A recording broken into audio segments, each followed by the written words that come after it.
Hey guys, Chris with Dentless Touch. Today we're doing a tool review on these two little gems.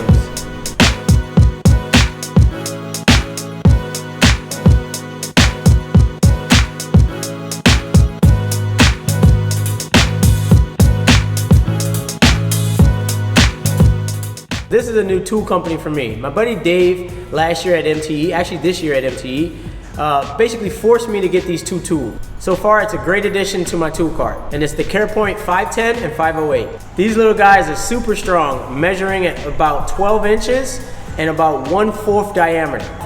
Don't be fooled, these guys have absolutely no flex to them. Each of these tools can be bought for about $75 from Dent Tools USA, and I think it's shipped out of Colorado. As you can see, these are one of a kind and made for that very special dent. On the 508, the throw is a lot longer, which changes your leverage point to give you more power output. Both of these tools have an adjustable handle, which I actually didn't realize until the first time I used it. All in all, this is a great inexpensive tool for those one-off dent repairs that you need that kickback.